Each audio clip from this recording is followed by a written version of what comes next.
Hello everyone. आज का topic है कीवर्ड्स। कीवर्ड्स जैसे हमने लास्ट वीडियो में डिस्कस किया था are those words which are reserved. इनका सिर्फ हम यूज़ कर सकते हैं, इनको हम मॉडिफाई नहीं कर सकते। और आज इस लेक्चर में हम लोग सिर्फ इनका एक ब्रीफ इंट्रोडक्शन देखेंगे। इनका डिटेल डिस्क्रिप्शन हम तब पढ़ेंगे जब ये यूज़ हो रहे होंगे, क्योंकि वहाँ पे इन्हें समझना और इजी हो जाएगा। इसीलिए अभी हम सिर्फ ये देखेंगे कि कौन कौन से कीवर्ड्स हमें सी में प्रोवाइडेड हैं और इनका क्या यूज़ है। और यहाँ पे मैंने एक थोड़ा सा इजी वो बनाने के लिए इन्हें कुछ कैटेगरी में डिवाइड किया हुआ है, जिन हिसाब से ये कीवर्ड्स यूज़ हो जाते हैं, ताकि ये आपको इजीली याद रहें।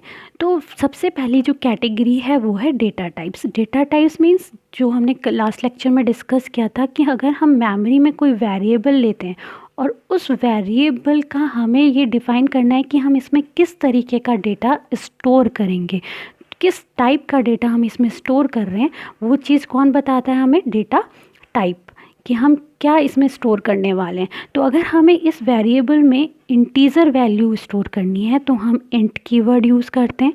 अगर हमें कोई कैरेक्टर वैल्यू स्टोर करनी है, यानी कि ए बी इस तरीके से, तो उसको हम क्या लेते हैं? कैर लेते हैं वहाँ पे हम कीवर्ड।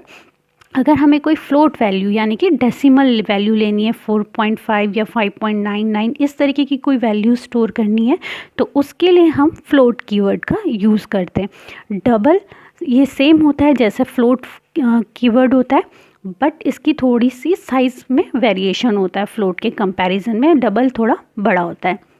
उसके बाद जो कीवर्ड्स आते हैं वो होते हैं क्वालिफायर्स। क्वालिफायर्स एक्चुअली क्या होते हैं कि जो डेटा टाइप्स के हमारे पास बेसिक प्रॉपर्टीज़ हैं, हम इनको थोड़ा सा इनका यूज़ करके मॉडिफाई कर सकते हैं। इन्हें क्वालिफायर्स के अलावा हम मॉडिफायर्स भी बोल सकते हैं। Signed, unsigned, short, long, const, ये सब क्या है? हमारे मॉडिफायर्स हैं जो हमारे इन बेसिक डेटा टाइप्स की प्रॉपर्टीज़ को इन्हांस करते हैं। हमारे अकॉर्डिंग हम थोड़ा बहुत इनमें चेंजेस करने के लिए इन क्वालिफायर्स का यूज़ करते हैं। देन आता है हमारा ड्राइव्ड डेटा टाइप्स। ये वाले कीवर्ड्स जो हैं स्ट्रक्ट और यूनियन, ये कीवर्ड हमारे ड्राइव पार्ट में हमने इसे इसलिए रखा है क्योंकि ये जो है हमारे जो बेसिक डेटा टाइप्स हैं इनसे मिलकर बनता है। स्ट्रक्चर में हम चाहें तो इसका कोई भी कॉम्बिनेशन यूज़ कर सकते हैं, वैसे ही यूनियन में हम इनका कोई भी कॉम्बिनेशन यूज़ करते हैं। स्ट्रक्ट यूज़ करते हैं हम स्ट्रक्चर को क्रिएट करने के लिए, और यूनियन कीवर्ड हम यूज़ करते हैं जब हम कोई यूनियन को क्रिएट कर रहे होते हैं। तो इनका भी जो डिटेल डिस्क्रिप्शन होगा जब हम स्ट्रक्चर और यूनियन को डिस्कस करेंगे वहाँ पे देखेंगे। तो अभी सिर्फ ये एक स्ट्रक्ट कीवर्ड और एक यूनियन कीवर्ड। तो इन्हें ड्राइव्ड क्यों कहा है? क्योंकि ये हमारे बेसिक डेटा टाइप कीवर्ड से मिलके बने हैं। देन आता है हमारा यूज़र डिफाइंड कीवर्ड्स। इसमें आते हैं हमारे टाइप डेफ और इनम। टाइप डेफ का मतलब क्या है कि अगर मान लीजिए मैंने अपने प्रोग्राम में कोई लंबा चौड़ा नेम लिया हुआ है, अब इस नेम को मुझे बार बार अपने प्रोग्राम में बहुत फ्रिक्वेंटली यूज़ करना पड़ रहा है, तो मेरा उतना टाइम वेस्ट होगा, मैं उतनी बार इसे लिखूँ। तो इसका कोई शॉर्ट नेम देने के लिए मैं टाइप डेफ का यूज़ करती हूँ, ताकि मैं उसको शॉर्ट कर सकूँ। हमारे पास इनम। तो इनम एक्चुअली क्या है? इनम एक डिस्क्रिप्शन है जहाँ पे हम कुछ वर्ड्स को नंबरिंग में असाइन करते हैं। मान लीजिए मेरे पास वीक डेज़ हैं मंडे टू संडे, तो मैं इनको क्या करती हूँ? सीक्वेंस में अरेंज करना चाहती हूँ। तो मैं इनम में इन्हें क्या करूँगी? अगर मैं इन्हें इनम में डिफ़ाइन करूँगी तो इनका बाय डिफ़ॉल्ट नंबरिंग हो जाएगी मंडे की 0, ट्यूसडे की 1, वेडनेसडे की 2, थर्सडे की 3। इस तरीके से इनम में हम उन्हें एक सीक्वेंस प्रोवाइड कर सकते हैं। अब इसे यूज़र डिफाइंड कह रहे हैं, तो हम तो कह रहे हैं कि यहाँ पे हम जो भी देंगे उन्हें 0 से, डिफ़ॉल्ट जो है 0 से स्टार्ट होता है। तो इसे जब हम यूज़र डिफाइंड कह रहे हैं तो इसमें ये भी है कि हम इस सीक्वेंस को चेंज भी कर सकते हैं अपने अकॉर्डिंग। इसके नाम से ही क्लियर हो जा रहा है कि ये क्या है? यूज़र डिफाइंड टाइप के कीवर्ड्स हैं। तो अगर हमने नहीं मॉडिफाई किया कोई, तो ये 0 से स्टार्ट होगा, और अगर हम मॉडिफाई करते हैं तो हम अपने अकॉर्डिंग इसके सीक्वेंस को कहीं से भी स्टार्ट कर सकते हैं। इन्हें यूज़र डिफाइंड इसलिए कहा है कि ये इनसे ड्राइव नहीं होते, इन्हें सिर्फ यूज़र ही डिफाइन करता है। देन हमारा नेक्स्ट डिसीजन कंट्रोल में क्या होता है कि हमारे पास ऐसी सिचुएशंस हैं, कई सारी ऐसी सिचुएशन है कि हमें एक टाइम पे सिर्फ एक सिचुएशन को फॉलो करना है।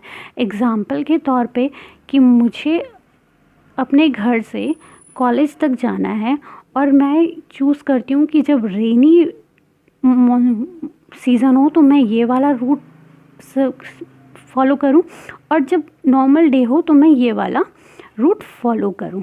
तो ऐसी सिचुएशन में हम क्या करते हैं, इन तरीके के कीवर्ड्स का यूज़ करते हैं अपनी प्रोग्रामिंग में। जब हमारे पास कुछ कंडीशन होती हैं कि ऐसी सिचुएशन में हम ये वाला काम करें, अगर ये नहीं है तो ये करें। तो if, else, switch, case and default, ये सब हमारे किस कैटेगरी में आते हैं, डिसीजन कंट्रोल में। देन उसके बाद आता है लूप कंट्रोल। मतलब अगर मुझे कुछ काम रिपीटेडली करना है, बार बार करना है, तो वहाँ पे हम क्या करते हैं, लूप का यूज़ करते हैं। उन चीज़ों को हम बार बार ना लिख के क्या करते हैं, लूप में उन चीज़ों को एग्जीक्यूट कराते हैं।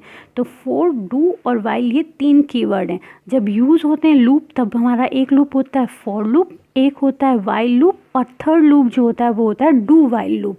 पर कीवर्ड्स में for, do and while.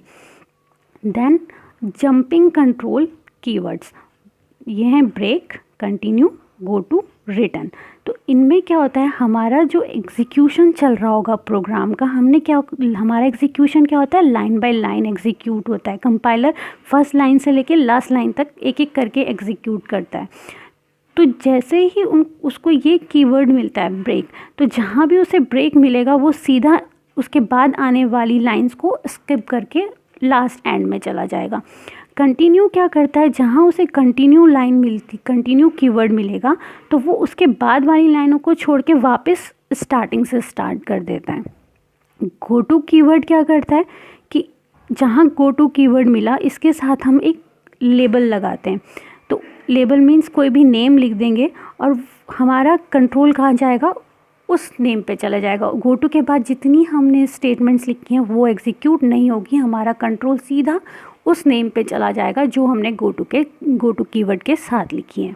Then return, तो जब भी हमारा कोई फंक्शन कॉल होता है वो अपनी उसके बाद कोई ना कोई वैल्यू रिटर्न करता है। तो उस रिटर्न कराने के लिए वैल्यू को हम क्या यूज़ करते हैं, रिटर्न कीवर्ड का।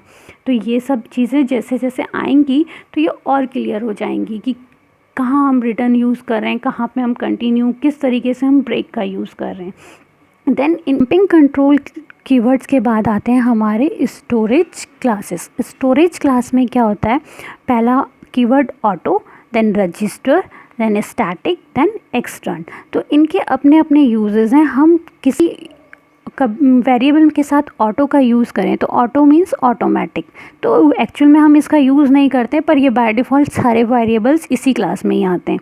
देन उसके बाद आता है रजिस्टर। तो रजिस्टर एक्चुअली हमारे प्रोसेसर की इंटरनल मेमोरी को कहा जाता है। अगर कोई वेरिएबल मेरा बहुत फ्रिक्वेंटली यूज़ हो रहा है, बहुत ज़्यादा फ्रिक्वेंटली ये मेरे प्रोग्राम में यूज़ हो रहा है, तो उस वेरिएबल को मैं क्या करूँगी, सीपीयू के रजिस्टर में स्टोर करूँगी। इसको करने के लिए हम क्या करते हैं, रजिस्टर, इसका सिंटैक्स है रजिस्टर, मैंने इंट टाइप का वेरिएबल लिया और वेरिएबल का जो मैंने नेम लिया वो लिया वैल्यू 1।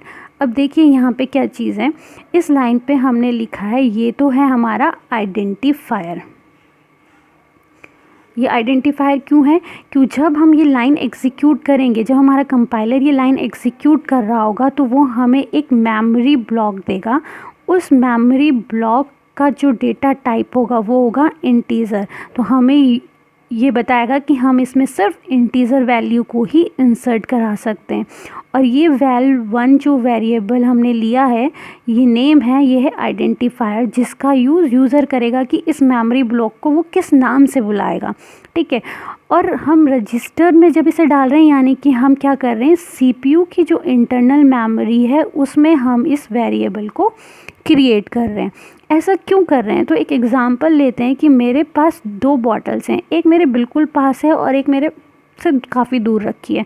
तो मुझे कौन सी एक्सेस करनी ज़्यादा इजी होगी, ऑब्वियस जो मेरे पास है। तो वही चीज़ है कि सीपीयू में जो वेरिएबल उसके पास होगा और वो बहुत ज़्यादा यूज़ हो रहा है, तो हमारा एग्जीक्यूशन टाइम क्या हो जाएगा, कम हो जाएगा। क्यों, क्योंकि वो वेरिएबल उसी की मेमोरी में, ना कि हमारी मेन मेमोरी में। तो CPU का जितना बार टाइम लगेगा मेन मेमोरी में आने में, तो वो हमारा यहाँ पे कम हो जाएगा। हमारा एग्जीक्यूशन टाइम कम करने के लिए हम क्या करते हैं, उन वेरिएबल्स को जो बहुत ज़्यादा फ्रिक्वेंटली यूज़ हो रहे होते हैं उनको हम रजिस्टर कीवर्ड से CPU की इंटरनल मेमोरी में क्रिएट करते हैं।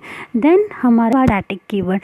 स्टैटिक कीवर्ड हम उन वेरिएबल के साथ यूज़ करते हैं जो हम चाहते हैं कि थ्रू आउट जब भी हमारा प्रोग्राम का एग्जीक्यूशन चल रहा है उनकी मेमोरी फिक्स रहे। इस कीवर्ड का हम बहुत फ्रिक्वेंटली यूज़ करेंगे और वहाँ पे हमें ये और अच्छी तरीके से क्लियर हो जाएगा कि हम कौन से वेरिएबल्स को स्टैटिक वेरिएबल लेते हैं और क्यों लेते हैं। Then next extern. एक्सटर्न का मतलब है एक्सटर्नल। एक्सटर्नल का यूज़ हम तब करते हैं जब हमें कोई वेरिएबल किसी और फाइल से यूज़ करना होता है, तब हम क्या करते हैं, एक्सटर्न कीवर्ड का यूज़ करते हैं। देन जो नेक्स्ट क्लास आती है वो है अदर, जिसमें एक आता है हमारे पास वॉइड, एक वॉलेटाइल, एक है size of keyword. Void means फ़िलहाल के लिए जो अभी हम समझते हैं, वाइड का मतलब है नल। इसका क्या यूज़ है, किस तरीके से, ये हम आगे आने वाली वीडियोस में डिस्कस करेंगे। फ़िलहाल वाइड मीन्स नल और नथिंग। देन सेकंड थिंग आती है वॉलेटाइल। वॉलेटाइल हम उन वेरिएबल्स को असाइन करते हैं जिनका यूज़र नहीं कर रहा होता, इनकी एक्चुअल में वैल्यू हमारी हार्डवेयर चेंज करता है। ये हम तब यूज़ करते हैं जब हमारे सिस्टम पे कोई इंटरप्ट आ रहा होता है या कोई फ्लैग वैल्यू जनरेट होती है, उस केस में हम वॉलेटाइल कीवर्ड का यूज़ करते हैं। तो ये हम डिटेल में अलग से टॉपिक डिस्कस करेंगे।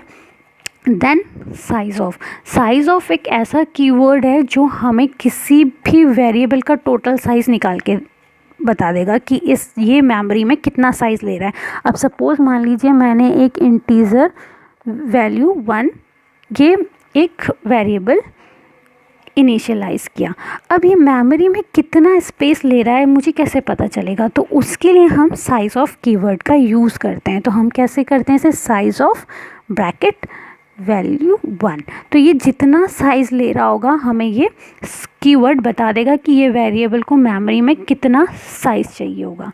तो आज के इस लेक्चर हमने 32 कीवर्ड्स के बारे में एक ब्रीफ इंट्रोडक्शन देखा है, और आगे आने वाले लेक्चर में जब ये कीवर्ड्स हम एक्चुअल में यूज़ करेंगे तो उनको और डिटेल में हम समझने की कोशिश करेंगे। यहाँ पे आज मैंने सिर्फ आपको ये बताया है कि हमने इनको किस कैटेगरी में रखा है और क्यों रखा है, किस रीज़न से ये अलग अलग कैटेगरीज़ में आ रहे हैं। तो इन वीडियोस की सीरीज़ में बने रहिएगा ताकि इनका जो डिटेल डिस्क्रिप्शन है वो आप लोगों को क्लियर हो सकें। Thank you.